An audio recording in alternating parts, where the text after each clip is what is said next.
अस्सलाम वालेकुम। Normal delivery Pakistani ख़वातीन का एक बहुत बड़ा ऑब्सेशन है कि डिलीवरी तो नॉर्मल ही होनी चाहिए। ये डिलीवरी नॉर्मल डॉक्टर्स क्यों नहीं करते?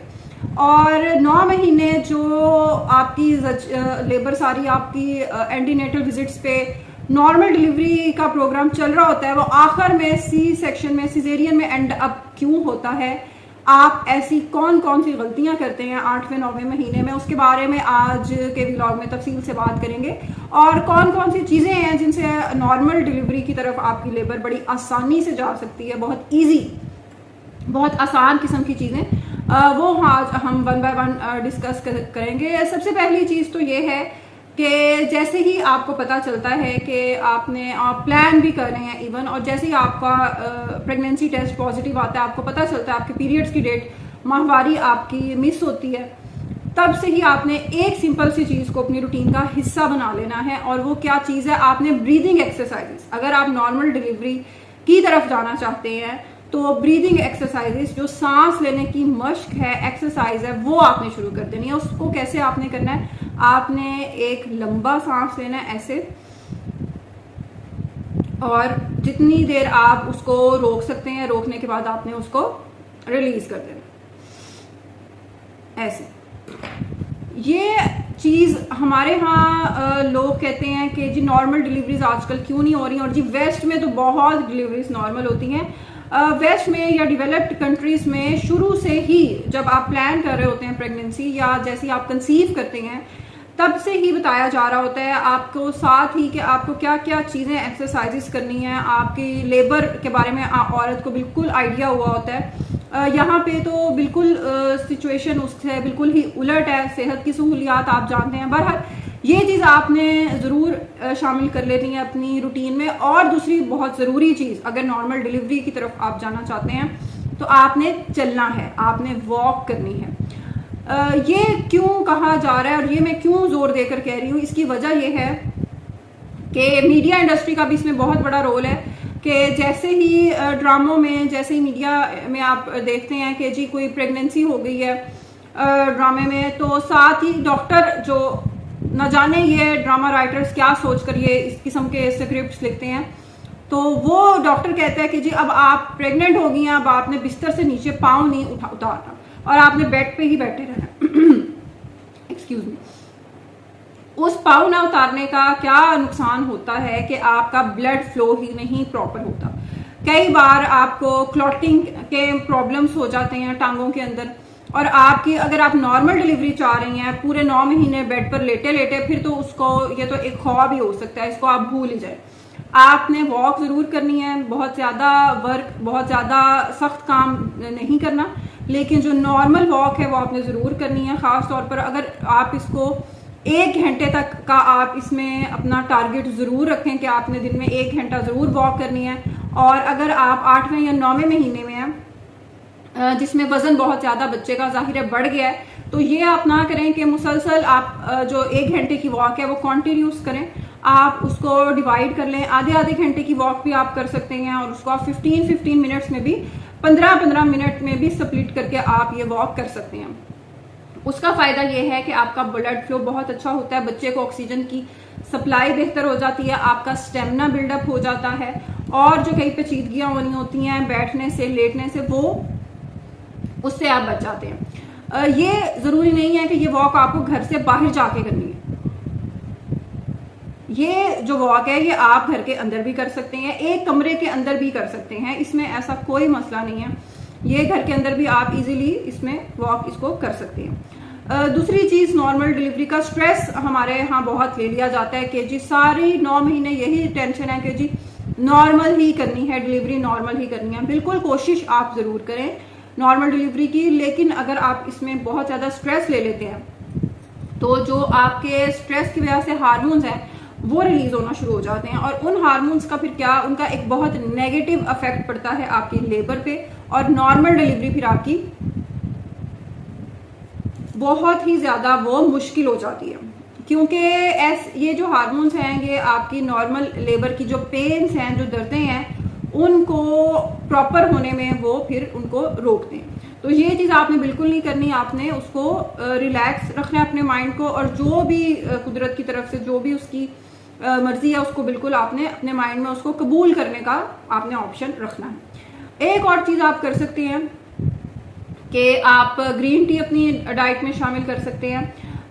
उसमें आप ग्रीन वेजिटेबल्स वैसे भी आप ले सकते हैं, जिस तरह स्ट्रॉबेरी है या रसबेरी है, और वो कमर्शियली बहुत ज़्यादा अवेलेबल भी हैं, वो आप ले सकते हैं, उसको ऐड कर सकते हैं अपनी डाइट के अंदर। उससे भी आपकी नॉर्मल डिलीवरी के अंदर आपको बहुत ज़्यादा मदद मिलती है। दूसरी एक चीज़, एक बहुत बड़ी गलती जो 9वें महीने में ख़वातीन करती हैं कि वो ये एक चीज़ हम माइंड में सोच लेती हैं कि अब इंटरकोर्स नहीं किया जा सकता, सेक्स नहीं की जा सकती। इसमें ज़रूरी चीज़ क्या है कि एक मिथ्स बनी हुई है कॉमनली कि जी सेक्स करने से कोई बच्चे को ख़तरा हो सकता है। अगर तो आपके पहले कोई बहुत ज़्यादा 2-3 सिजेरियन नहीं हुए हुए और इस किस्म की कोई कॉम्प्लिकेटेड किस्म की सिचुएशन यूट्रस के अंदर, बच्चादानी के अंदर नहीं है, और आप चाह भी रहे हैं कि नॉर्मल डिलीवरी हो, तो 36-37 हफ्ते के राउंड अबाउट जो सेक्स है, इंटरकोर्स है, वो बहुत ज़्यादा हेल्प कर सकता है आपको नॉर्मल डिलीवरी के अंदर। उसकी वजह क्या है? उसकी वजह क्या है कि और ये जो उसमें मदद उससे मिलती है कि जो सीमन है, जो उससे उसके अंदर नॉर्मली ऐसे प्रोस्टाग्लैंडिन्स है, एक ऐसा हार्मोन है जो हम लेबर को इंड्यूस करने के लिए, यानी दर्दें पक्की करने के लिए, प्रॉपर दर्दें करवाने के लिए भी आपको जो इंड्यूस किया जाता है जब आप हॉस्पिटल जाते हैं, आपको टेबलेट्स दी जाती हैं, आपको ड्रिप वगैरह लगाई जाती है, उसमें भी वही दवाई होती है। तो सीमन के अंदर भी नेचुरली वही दवाई होती है, वही प्रोस्टाग्लैंडिन हार्मोन्स होते हैं जो आपकी नॉर्मल लेबर को बढ़ाने की तरफ उसको लेकर जाते हैं। तो उससे नेचुरली आपकी नॉर्मल डिलीवरी के चांसेस काफी ज्यादा बढ़ जाते हैं।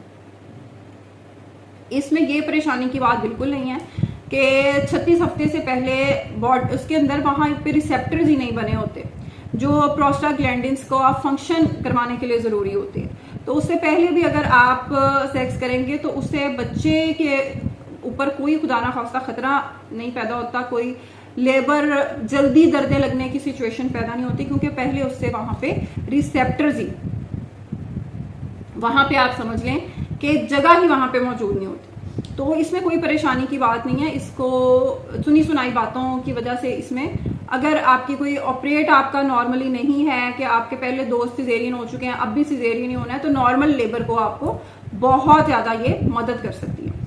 एक बहुत ही बड़ी गलती जो 9वें महीने में खवातीन अक्सर यहाँ पे करती हैं, कैस्टर ऑयल। कैस्टर ऑयल पीने का बहुत ज्यादा ऑब्सेशन है, बहुत शौक है कि कैस्टर ऑयल पीना है, जल्दी जल्दी बच्चे से हमने जान छुड़ानी है कि बच्चा जल्दी जल्दी डिलीवर हो जाए। अब उससे क्या होता है कि कैस्टर ऑयल आपकी डिलीवरी तो शुरू करवा देता है, आपको दर्दें तो लग जाती हैं, लेकिन आपका अपना पेट भी खराब होता है। आपको अगर गर्मी है जिस तरह अब, तो डिहाइड्रेशन भी हो सकती है, पानी की कमी हो सकती है पेट ज़्यादा ख़राब होने की वजह से, और बच्चे का जो मैदा है, उसकी अंतड़ियाँ हैं, उनका भी बेड़ा गर्क हो जाता है। बच्चा पेट में स्टूल पास कर देता है, पाखाना कर देता है, जिसकी वजह से सिजेरियन की तरफ जाने का लेबर का चांस बहुत ज़्यादा बढ़ जाता है। तो फ़ायदा उसका कोई नहीं होता। और जो लोग आपको मशवरे देते हैं, जो गली मोहल्ले में सेंटर्स पे लोग होते हैं, वो बेसिकली सिजेरियन की तरफ, ऑपरेट की तरफ आपको लेकर जाना चाह रहे होते हैं अपने मतलब के लिए, और तो उस चक्कर में कैस्टर ऑयल बिल्कुल मत पिए। अगर आप वाकई चाह रहे हैं कि नॉर्मल लेबर हो जाए आपकी, नॉर्मली डिलीवरी आपकी हो, तो खजूर को जरूर शामिल करें अपनी डाइट के अंदर। इवन अगर आपने पहले 8-9 महीने नहीं भी खाई तो अब आप ले सकते हैं। इसमें रिसर्चेस इंटरनेशनल लेवल पे मौजूद हैं कि खजूर लेने का प्रेग्नेंट औरत पर कितना अच्छा असर होता है, और खजूर लेने वाली खवातीन में नॉर्मल डिलीवरी के चांसेस कितने ज़्यादा बढ़ जाते हैं। ये भी एक कॉमन मिथ है कि खजूर गर्म होती है, खजूर खाने से ये हो जाता है, वो हो जाता है। बिल्कुल नहीं, खजूर is a very rich source of iron, glucose आपको फौरन प्रोवाइड करता है। ये तो बहुत ज़बरदस्त चीज़ है। आपने अगर पहले नहीं ली तो 9वें महीने में इसको ज़रूर 2 खजूरें सुबह 2 रात को ज़रूर आप शुरू करें। फाइबर का कंटेंट भी इसके अंदर अच्छा है, तो ये बहुत ही ज़बरदस्त चीज़ है।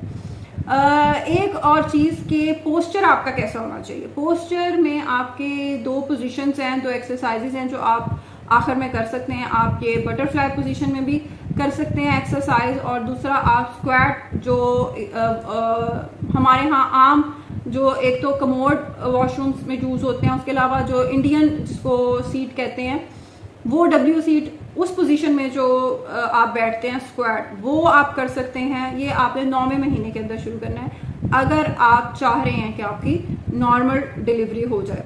ये आप दिन में एक टाइम ज़रूर करें, उससे आपको नॉर्मल लेबर की तरफ जाने के चांसेस बहुत ज़्यादा बढ़ जाएंगे इंशाल्लाह। अल्लाह हाफिज़।